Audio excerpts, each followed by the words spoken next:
안녕하세요. 일본인들은 미래가 불안해하다며 저축을 더 한다고 합니다. 코로나 이후에 저축을 더 과도하게 하는 게 일본인이라고 합니다. 일본 사람들은 지난 30년 동안 월급은 오르지 않고 뭐 이래저래 나갈 돈은 더 많고 이러다 보니 저축하는 게 절약하는 게 그냥 문화로 습관으로 그냥 자리 잡혔다고 합니다. 우리가 그러한 모습들을 보면서 많이 반성하고 많이 배워야 하는 거죠. 우리가 그동안에 지금까지도 돈을 그냥 차근차근 저축하는 것보다는 어딘가에 투자를 해서 돈을 불린다라는 인식이 되게 많습니다. 그런데 일본인들은 반대로 돈을 쓰는 걸 틀어막아서 소비를 줄여서 자기네 이제 창고에 자기네 은행 계좌에 돈이 쌓이는 걸 훨씬 더 선호한다고 합니다. 과연 일본인이라고 그렇게 투자하는 걸 꺼렸을까요? 아니라는 거죠. 근데 지난 30년 동안 일본인들이 많이 바뀐 겁니다. 태어날 때부터 시작할 때부터 비정규직, 계약직 그리고 매우 적은 임금을 받으며 사는 게 당연하다 보니까 세금 떼는 게 너무 많다 보니까 함부로 소비를 안 하는 거죠. 최근에 이제 물가 상승 이후에 유가 상승 이후에 일본은 전기세가 2배, 2.5배 미친듯이 올랐었죠. 그러다 보니까 최근에 일본 정부가 일본 국민들을 향해서 에어컨을 너무 안 틀면 열사병에 걸려서 쓰러질 수 있다라고 이야기할 정도죠. 그런데 일본 국민들이 에어컨을 안 킨다고 하죠. 왜요?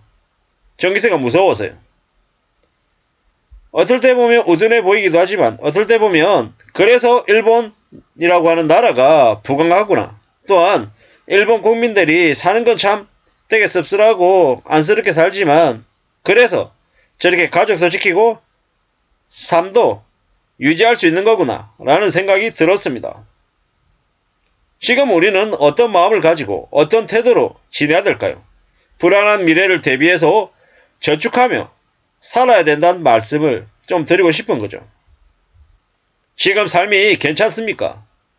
10억짜리 아파트에 20억짜리 아파트에 살고 있다고 어시되며 사는데 수입차 끌고 다니는데 감당이 되십니까? 그렇게 사는 사람들의 삶이 언제 어떻게 추락할지 우리는 정확한 시점을 예측하지는 못하지만 뭐 대략 알 수 있습니다. 어느 시점에 돈이 막히면 이제 그냥 꼬꾸라지는 거죠. 이웃나라 일본은 저축을 계속해서 돈을 축적하고 있기 때문에 겉으로 볼 때는 되게 흐름해 보이고 안타까워 보이고 안쓰럽게 보이지만 실제로는 우리보다 훨씬 더 부유하다라는 겁니다. 절대로 착각하면 안 됩니다. 겉으로 보이는 모습을 보고 일본은 참 가난한 나라구나, 가난한 국민이구나 라고 생각하지만 실제로는 그들이 우리보다 훨씬 더 탄탄하고 안전하게 사는지도 모릅니다. 함부로 겉으로 보고 판단하거나 이렇게 재단할 필요가 없다라는 겁니다. 이웃나라 일본이 저렇게 코로나 저축이 GDP의 10%를 넘는 62조 엔에 이른다고 한다라는 거죠. 대단한 겁니다. 엄청난 거죠. 저렇게 절약하고 아끼고 살면 뭐 삶이 안전해질 수밖에 없는 거죠. 코로나가 수습되고 난 이후에 엔데믹 이후에 사람들이 소비를 좀 더 늘 거다라고 생각했는데 되려 저축이 더 늘었다고 하니 대단하죠.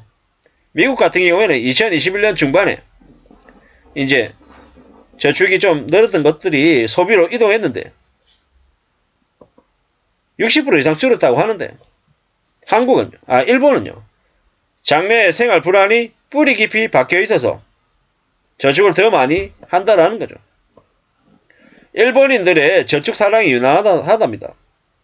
2020년에 인당 100만원씩, 10만원씩 나눠줬더니 뭐 대략 10만원 중에서 실제로 매약하게 뭐 소비했다라고 생각되는 게 6만원 밖에 불과했다. 나머지는 뭐 70% 이상이 재난지원금 10만원 줬는데 70% 이상이 7만원이 저축했다라고 얘기하는 거죠. 대단한 거죠. 이게 일본입니다. 앞으로 우리가 사는 삶이 이제 점점 더 일본을 닮아갈 거다라는 거죠.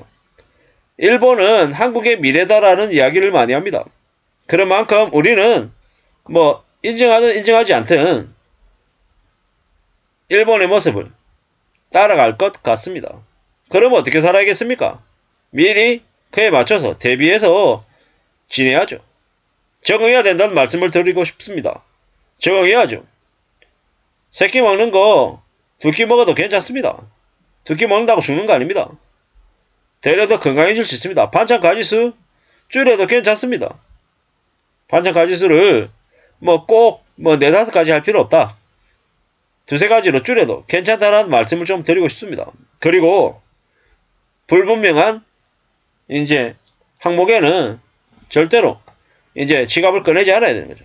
지갑을 열지 않아야 되는 거죠.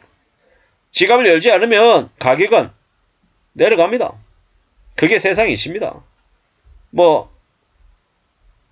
비싸면 잘 팔린다. 경제적으로 여유가 있을 때 맞는 얘기죠. 우리네 삶이 점점 어려워지는데 연끌이나 비투해가지고 사람들이 점점 이제 뭔가를 하기가 어려워지는데 돈을 펑펑 쓴다고요? 그럴 수 없습니다. 지금 당장 연끌하고 비투해가지고 빚 갚아야 돼서 허덕이는 사람들이 이제 점점 늘고 있잖아요. 그런데 괜찮다고 얘기한다? 가짜입니다, 가짜. 그런 가짜를 얘기하는 이들은 절대로 가까이 하면 안 됩니다. 가까이 하면 어떻게 됩니까? 인생이 엉망되는 거죠. 함부로 욕심 부리지 않아야 된다. 라는 말씀을 드립니다. 우리네 삶이 어렵잖아요. 힘듭니다. 쉽지 않습니다. 만만하게 생각하면 이제 거기에 이제 혼이 나는 거죠. 어떻게 살아야 되겠습니까? 이웃나라 일본의 국민들이 어떤 식으로 절약하는지를 보고 배워야죠. 과도하다, 너무 심하다, 이렇게 생각할 수 있겠지만 배워서 나름의 상황에 맞게끔 적응해야 됩니다. 그래야 삶을 안전하게 유지할 수 있다는 겁니다. 너무 쉽게 자연스럽게 남이 하는 거 다 흉내내고 할 거 다 하고 살면 금세 거짓골 못 면한다라는 겁니다. 과거에는 그냥 절약하고 아끼고 사는 게 당연했죠.